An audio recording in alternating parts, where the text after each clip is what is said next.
Hello everyone, welcome करती हूँ आप सभी का अपने इस चैनल पर। लास्ट वीडियो में हमने पढ़ा था वैक्यूल्स के बारे में, जिसमें हमने 4 तरीके के वैक्यूल्स पढ़े थे। हमने पढ़ा था सेफ वैक्यूल के बारे में, जो कि प्लांट्स के सेल्स को टर्जिड रखने में हेल्प करता है।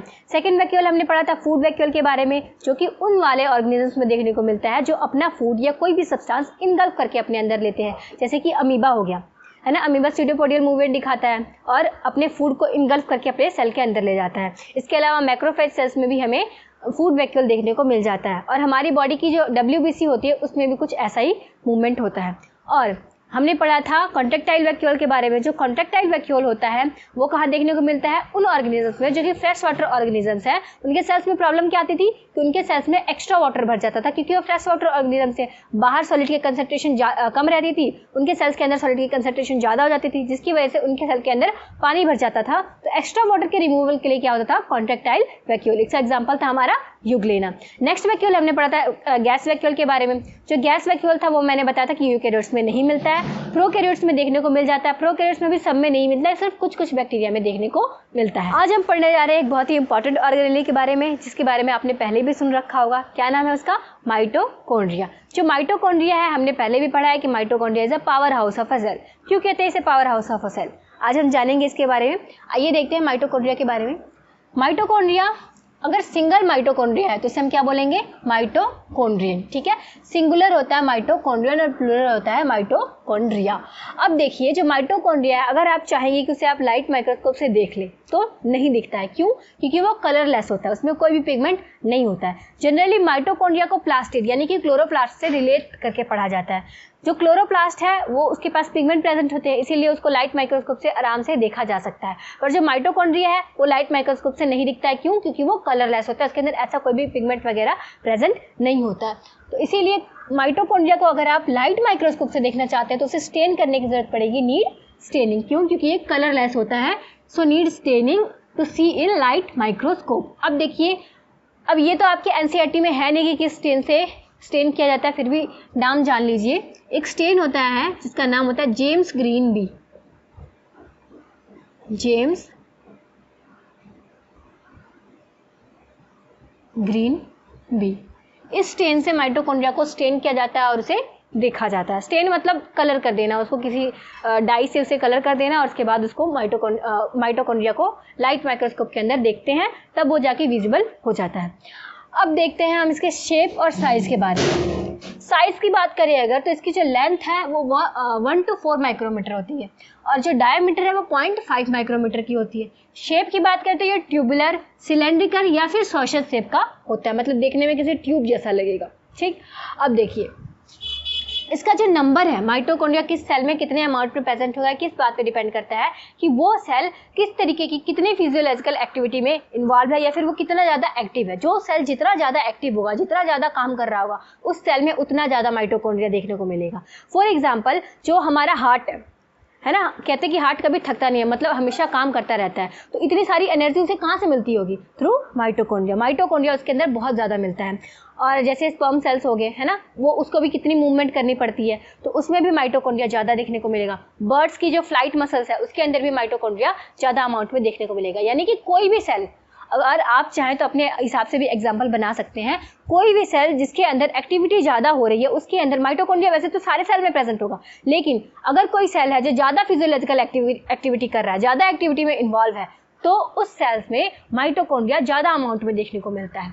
ठीक, अब एक एक्सेप्शन है, याद रखेंगे आप, कि आरबीसी के अंदर कोई माइटोकॉन्ड्रिया देखने को नहीं मिलता है। आप ना इतनी सी बात याद रखिए, आरबीसी ना हमेशा एक्सेप्शन आएगा किसी भी ऑर्गेनेली के मामले में। क्यों?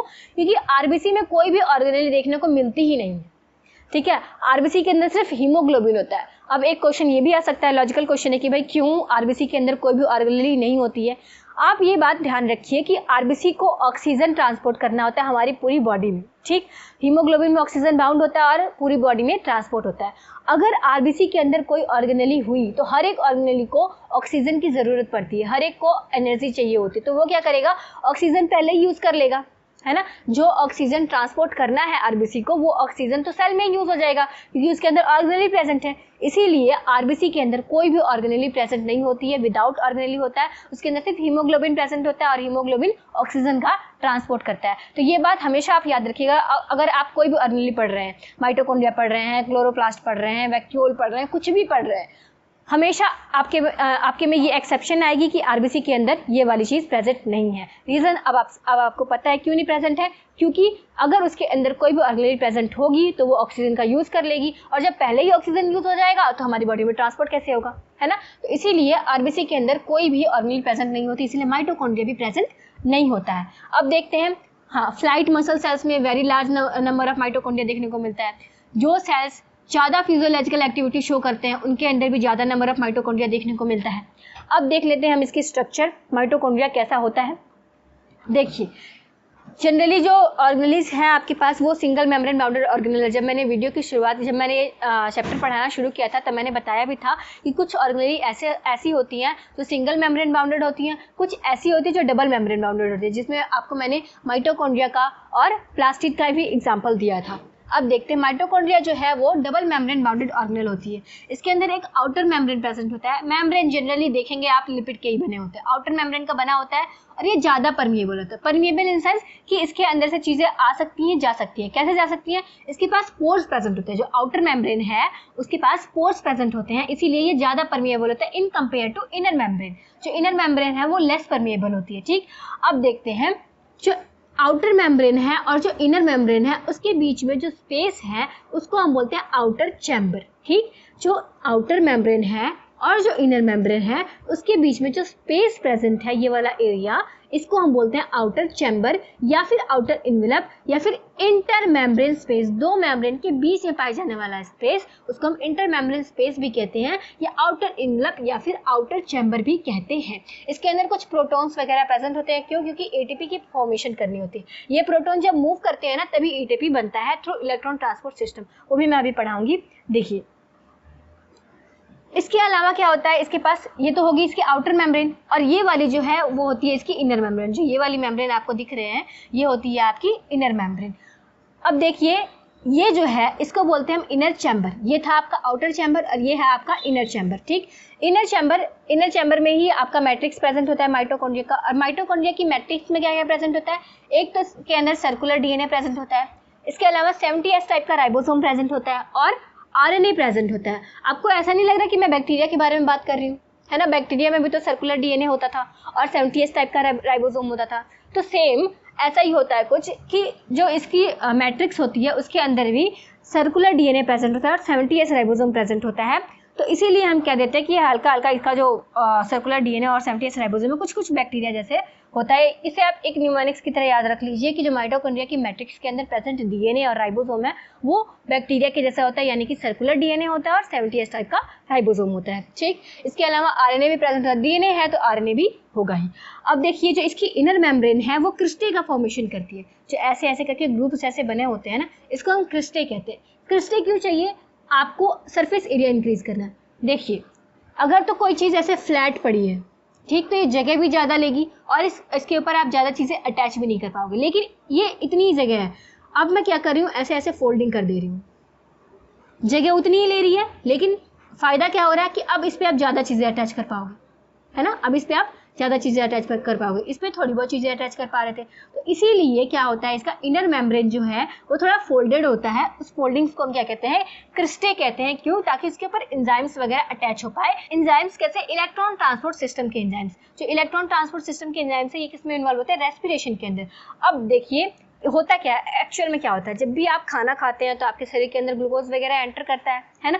जब ग्लूकोज एंटर करता है तो वो कई सारे प्रोसेसेस के थ्रू गुजरता है और फाइनली वो आता है इलेक्ट्रॉन ट्रांसपोर्ट सिस्टम के पास। उसके थ्रू उसका इलेक्ट्रॉन वगैरह ट्रांसफर होता है इसमें और एटीपी का फॉर्मेशन होता है। ये आप डिटेल में पढ़ेंगे जब आपका चैप्टर शुरू होगा रेस्पिरेशन, तब आप इसके बारे में डिटेल में पढ़ेंगे। ठीक है, एक बार और देख लीजिए इसको अच्छी तरीके से। सबसे पहले इसका आउटर मेम्ब्रेन था, ज़्यादा परमिएबल था। क्यों? क्योंकि इसके पास पोर्स प्रेजेंट होते हैं। इसके अलावा इसके पास इनर मेम्ब्रेन होता है। इनर मेम्ब्रेन क्रिस्टे के फॉर्म में होता है, उसके ऊपर एंजाइम्स अटैच होते हैं रेस्पिरेशन के। इसके अलावा जो इनर मेम्ब्रेन और आउटर मेम्ब्रेन के बीच का स्पेस है उसे आउटर चैम्बर, आउटर इनवेलप या इंटर मेम्ब्रेन स्पेस कहते हैं।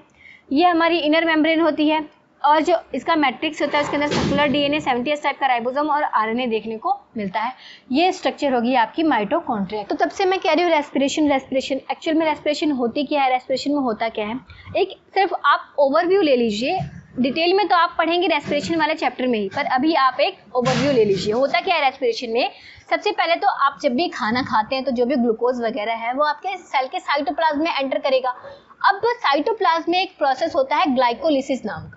ग्लाइकोलिसिस में ये ग्लूकोज एंटर करता है 6 कार्बन का, और जो भी एटीपी वगैरह बननी होती है बनती है थोड़ी बहुत। इसके अलावा कुछ और भी प्रोडक्ट्स बनते हैं जैसे कि पायरुवेट, 3 कार्बन का पायरुवेट। ग्लूकोज जो है वो 2 पायरुवेट में टूट जाएगा जो कि 3 कार्बन का होता है। ग्लूकोज हमारा 6 कार्बन का होता है ना, तो वो 2 पायरुवेट में टूट जाता है। अब ये जो पायरुवेट है वो एंटर करेगा माइटोकॉन्ड्रिया के मैट्रिक्स के अंदर। ठीक, तो ये जो पायरुवेट है वो माइटोकॉन्ड्रिया के मैट्रिक्स के अंदर एंटर कर गया। अब ये पायरुवेट जाएगा लिंक रिएक्शन के अंदर। लिंक रिएक्शन में इसका जो भी कुछ होना होगा एटीपी वगैरह बनेगी और जो कार्बन डाइऑक्साइड वगैरह रिलीज होगा। जब भी इसकी होती है, जब भी एटीपी बनती है ना, तो कुछ डीकार्बोक्सिलेशन भी होता है, और जब डीकार्बोक्सिलेशन होता है कार्बन डाइऑक्साइड बनता है और कार्बन डाइऑक्साइड रिलीज होता है। अब जो लिंक रिएक्शन का प्रोडक्ट था वो आएगा क्रैब्स साइकिल के अंदर।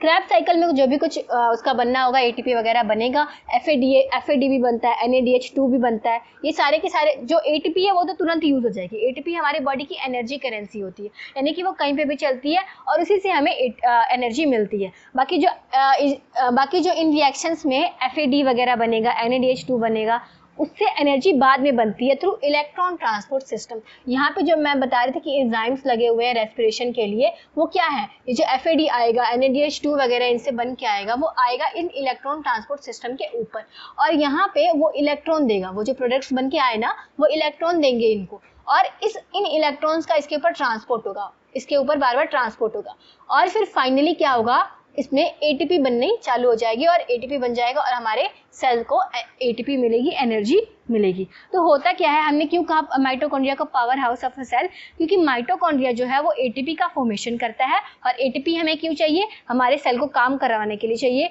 और काम कैसे करेंगे, एनर्जी से। एनर्जी कैसे मिलेगी, एटीपी से। तो माइटोकॉन्ड्रिया बहुत ज़रूरी होता है। ठीक, और बाकी तो मैंने बताया कि माइटोकॉन्ड्रिया उन सेल्स में आपको ज़्यादा देखने को मिलेगा जो ज़्यादा फिजियोलॉजिकल एक्टिविटी में इन्वॉल्व होते हैं। फॉर एग्जांपल हमारा हार्ट हो गया, फ्लाइट मसल सेल्स हो गए, कोई भी ऐसा मसल सेल या कोई भी ऐसा सेल जो ज़्यादा एक्टिविटी कर रहा है, जो ज़्यादा फिजियोलॉजिकल एक्टिविटी कर रहा है, उसमें हमारा माइटोकॉन्ड्रिया ज़्यादा अमाउंट में मिलता है। ठीक, तो देखिए ये तो थी सारी बातें थी, पर इसमें से आपको याद क्या रखना है, सिर्फ इतना याद रखना है कि ग्लाइकोलाइसिस है जो कि साइटोप्लाज्म में होती है। ठीक, माइटोकॉन्ड्रिया के मैट्रिक्स में लिंक रिएक्शन होती है और क्रैब्स साइकिल होती है। इन दोनों में कार्बन डाइऑक्साइड का फॉर्मेशन होता है, और कार्बन डाइऑक्साइड का फॉर्मेशन होता है, और कार्बन डाइऑक्साइड क्या होती है, वो सेल से बाहर निकल जाती है। इसके अलावा माइटोकॉन्ड्रिया ऑक्सीजन का यूज करता है। ठीक, वो कैसे यूज करता है वो आप रेस्पिरेशन में पढ़ेंगे। इलेक्ट्रॉन ट्रांसपोर्ट सिस्टम प्रेजेंट होता है, इलेक्ट्रॉन ट्रांसपोर्ट सिस्टम पे ही ऑक्सीजन का यूज होता है और एटीपी का फॉर्मेशन होता है। एटीपी तो बन रही है हमारे ग्लाइकोलिसिस में भी बनेगी एटीपी, लिंक रिएक्शन में भी, क्रैब्स साइकिल में भी, और इलेक्ट्रॉन ट्रांसपोर्ट सिस्टम पे भी। लेकिन फाइनलाइज जो होगा, इन सबके जो भी प्रोडक्ट वगैरह बने थे, जो इन्होंने आधे अधूरे छोड़े हुए थे, सब इलेक्ट्रॉन ट्रांसपोर्ट सिस्टम के ऊपर आएंगे, और वो फाइनली उन सबसे एटीपी बना के खत्म कर देगा। फाइनल जो होगा वो इलेक्ट्रॉन ट्रांसपोर्ट सिस्टम के ऊपर ही होगा। ठीक, तो ये हो गया आपका माइटोकॉन्ड्रिया। इसके अभी ना ये मुझे पता है उतने अच्छे से क्लियर नहीं हुआ होगा, अभी मैं बताऊंगी कि माइटोकॉन्ड्रिया का फंक्शन क्या होता है, तब आपको डिटेल में पता लग जाएगा कि होता क्या है, और आपको याद क्या रखना है, याद करने वाली चीज़ें आपको पता लग जाएंगी। ठीक, तो अब हम पढ़ लेते हैं कि माइटोकॉन्ड्रिया के एक एक कॉम्पोनेंट यानी एक एक पार्ट का क्या क्या फंक्शन होता है और वहाँ पे कौन कौन से प्रोसेसेस होते हैं। आइए देखते हैं। जो माइटोकॉन्ड्रिया का आउटर मेम्ब्रेन है लिपिड बाइलेयर का बना होता है, पता है, ज़्यादा परमिएबल है। क्यों? क्योंकि इसके पास पोरिन्स यानी कि पोर प्रेजेंट होते हैं। जो इनर मेम्ब्रेन है वो डिवाइड कर देती है मैट्रिक्स को 2 चैम्बर में। अरे ऐसे देखिए ना, आप यहाँ पे बता देती हूँ, ये आपका माइटोकॉन्ड्रिया था,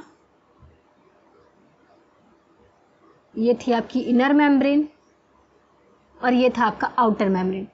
अब ध्यान से देखिए, ये जो इनर मेम्ब्रेन है ये साइटोप्लाज्म को यानी कि मैट्रिक्स को 2 पार्ट में डिवाइड कर रही है ना, आउटर चैम्बर में और इनर चैम्बर में। तो इसीलिए यहाँ पे लिखता है कि जो इनर मेम्ब्रेन है वो डिवाइड कर देती है मैट्रिक्स को 2 चैम्बर में, एक तो होता है हमारा आउटर चैम्बर और एक होता है हमारा इनर चैम्बर। इसके अलावा जो इनर मेम्ब्रेन है वो भी हमारा लिपिड बाइलेयर की ही बनी होती है, और हमने पहले भी पढ़ा था कि इसके ऊपर कुछ एंजाइम्स प्रेजेंट होते हैं फॉर रेस्पिरेशन, है ना। तो इसके ऊपर प्रोटीन या एंजाइम प्रेजेंट होता है, इसीलिए इसके ऊपर एंजाइम का कंटेंट जो है हाई होता है। इसके अलावा इसके ऊपर इलेक्ट्रॉन ट्रांसपोर्ट सिस्टम के एंजाइम भी प्रेजेंट होते हैं, जिसके थ्रू एटीपी वगैरह का फॉर्मेशन होता है। ऑक्सीजन यहाँ पे यूज होती है, क्योंकि इलेक्ट्रॉन ट्रांसपोर्ट सिस्टम जो है ना उसी में ऑक्सीजन यूज हो रही होती है। इसके अलावा मैंने एक बताया था आपको कि एक एटीपी फॉर्मिंग कॉम्प्लेक्स होता है, या उसी कॉम्प्लेक्स की बात कर रहा है, F0 F1 प्रेजेंट होता है जो कि एटीपी का फॉर्मेशन करता है। एक्चुअल में ये दिखता कैसा है, ये होता कुछ ऐसा है,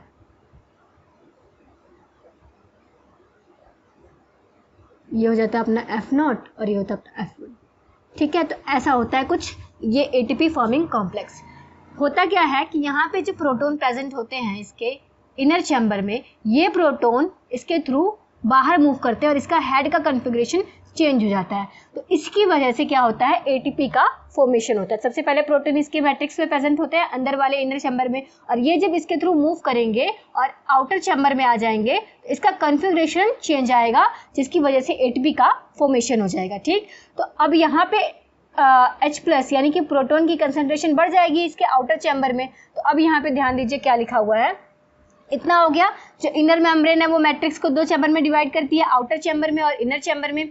इसके अलावा लिपिड बाइलेयर की बनी होती है, प्रोटीन वगैरह का कंटेंट यहाँ पे हाई होता है, इलेक्ट्रॉन ट्रांसपोर्ट के एंजाइम्स के पास प्रेजेंट होते हैं, ऑक्सीजन यहाँ पे यूज होती है। इसके अलावा एक एटीपी फॉर्मिंग कॉम्प्लेक्स जिसे F0 F1 भी कहते हैं यहाँ पे प्रेजेंट होता है।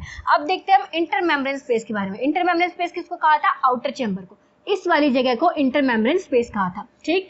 इसको हम आउटर चैम्बर भी कहते हैं। यहाँ पे H+ का कंसंट्रेशन हाई होता है, जिसकी वजह से pH लो होता है। यहाँ पे H+ का कंसंट्रेशन हाई क्यों होता है, क्योंकि इसके जो इनर चैम्बर है वहां से प्रोटॉन मूव करता है F0 F1 से आउटर चैम्बर में, तो यहाँ से यहाँ पे आ गया। तो अब हम जानते हैं जहाँ पे भी प्रोटॉन प्रेजेंट होता है वहाँ का pH ऑलरेडी घट जाता है, क्योंकि वहाँ पे एसिडिक कंडीशन आ जाती है। तो इसी वजह से यहाँ का जो pH है वो थोड़ा लो होता है as compare to inner chamber, ठीक। तो इतना समझ में आया, जो आउटर चैम्बर है उसका H+ कंसंट्रेशन हाई होता है, इसकी वजह से pH लो होता है। अब देखिए मैट्रिक्स की अगर बात करें, यानी कि ये बात कर रहे हैं यहाँ पे इनर चैम्बर की बात कर रहे हैं, यहाँ पे क्या होता है, यहाँ पे फ्लूइड मैट्रिक्स होता है, एंजाइम रेस्पिरेशन के लिए प्रेजेंट होते हैं। एंजाइम रेस्पिरेशन के लिए कैसे प्रेजेंट है, क्योंकि मैंने बताया था आपको कि मैट्रिक्स में लिंक रिएक्शन और क्रैब्स साइकिल नाम की दो रिएक्शन चलती हैं। कोई भी मेटाबॉलिक रिएक्शन अगर हो रही है तो बिना एंजाइम के, बिना कैटलिस्ट वगैरह के तो होगी नहीं। तो ये जो एंजाइम है, एंजाइम फॉर रेस्पिरेशन, इस मैट्रिक्स में प्रेजेंट होते हैं, ठीक। तो एंजाइम फॉर रेस्पिरेशन इसके पास प्रेजेंट है, क्यों, क्योंकि यहाँ पे क्रैब्स साइकिल लिंक रिएक्शन हो रही होती है, और इसके थ्रू मैंने बताया था डिकार्बोक्सिलेशन भी होता है। ग्लूकोज जो है 6 कार्बन का ग्लूकोज बना होता है, जिससे प्रोडक्ट बनते जाते हैं और कार्बन डाइऑक्साइड रिलीज होते जाता है, तो कार्बन डाइऑक्साइड का फॉर्मेशन भी होता है। अब देखिए, आपने सुना होगा कि जब लोग डाइट वगैरह पे होते हैं तो क्या होता है, वो खाना नहीं खा रहे होते तो उन्हें एनर्जी कहाँ से मिलती है, तब उनके बॉडी में जो फैट होता है उसका ऑक्सीडेशन होना चालू हो जाता है, उसके थ्रू उनको एनर्जी मिलती है, ठीक। तो ये यहाँ पे वही बात कह रहा है कि यहाँ पे बीटा ऑक्सीडेशन ऑफ फैट भी होता है, फैट के ऑक्सीडेशन से एनर्जी यानी कि एटीपी बनना चालू हो जाती है। अब देखिए डीएनए प्रेजेंट होता है, कैसा डीएनए होता है, डबल स्टैंडर्ड होता है, सर्कुलर होता है और सिंगल होता है। आरएनए और राइबोसोम भी प्रेजेंट होता है, राइबोसोम 70S टाइप का होता है। इसके अलावा प्रोटीन की सिंथेसिस भी यहाँ पे होती है, कहाँ पे, इसके मैट्रिक्स, ठीक। अब देखेंगे माइटोकॉन्ड्रिया में कौन कौन से प्रोसेसेस हो रहे हैं। सबसे पहला तो रेस्पिरेशन हो रहा है, प्रोटीन की सिंथेसिस हो रही है, ऑक्सीजन यूज हो रहा है, ऑक्सीजन यूज होकर क्या बन रहा है हमारा, वाटर। इस वाटर को हम क्या बोलते हैं, मेटाबॉलिक वाटर। ये रिएक्शन तो आपने अपनी पिछली क्लासेस में भी पढ़ा होगा कि ग्लूकोज, जो 6 कार्बन का ग्लूकोज है, जो 6 कार्बन का ग्लूकोज है वो ऑक्सीजन के साथ रिएक्शन करता है और 6 कार्बन डाइऑक्साइड और 6 H2O हमें मिल जाते हैं। अब ये जो 6 H2O है इसी को हमने क्या बोला है, मेटाबॉलिक वाटर, ओके। अब देखते हैं कि जो माइटोकॉन्ड्रिया है उसकी डिवीजन कैसे होती है, वो कैसे डिवाइड करता है। तो जो माइटोकॉन्ड्रिया है ना वो बैक्टीरिया की तरह ही डिवाइड करता है, जैसे बैक्टीरिया हमारा बाइनरी फिजन के थ्रू डिवाइड करता है ना, उसी तरीके से हमारा माइटोकॉन्ड्रिया भी डिवाइड करता है। जैसे ये माइटोकॉन्ड्रिया इसने फिजन के थ्रू ऐसे 2 हो गया, अब 2 से 4 हो जाएगा, तो इस तरीके से ये अपनी डिवीजन करता है। अब ऐसा ज़रूरी नहीं है कि क्रिस्टे का अमाउंट सब में सेम हो, किसी में लेस क्रिस्टे भी हो सकते हैं, किसी में ज़्यादा भी हो सकते हैं। जो ज़्यादा फिजियोलॉजिकली एक्टिव सेल्स होते हैं उनके अंदर जनरली मोर क्रिस्टे वाले माइटोकॉन्ड्रिया देखने को मिलते हैं। तो यहाँ पर आकर आपका माइटोकॉन्ड्रिया खत्म हो जाता है। बहुत ही ज़्यादा इंपॉर्टेंट ऑर्गेनेली है क्योंकि इससे बहुत ज़्यादा क्वेश्चंस बनते हैं। आई होप आपको ये क्लियर हो गया होगा। अब नेक्स्ट हम पढ़ने वाले हैं जो वो है प्लास्टिड। प्लास्टिड और माइटोकॉन्ड्रिया को बाद में हम रिलेट करके पढ़ेंगे, फिर हमारे एक राइबोसोम रह जाएगा और साइटोस्केलेटन एलिमेंट्स रह जाएंगे, फिर जाकर हमारा ये चैप्टर खत्म हो जाएगा। ठीक है, तो तब तक आप माइटोकॉन्ड्रिया क्लियर कीजिए। तब तक के लिए थैंक यू वेरी मच।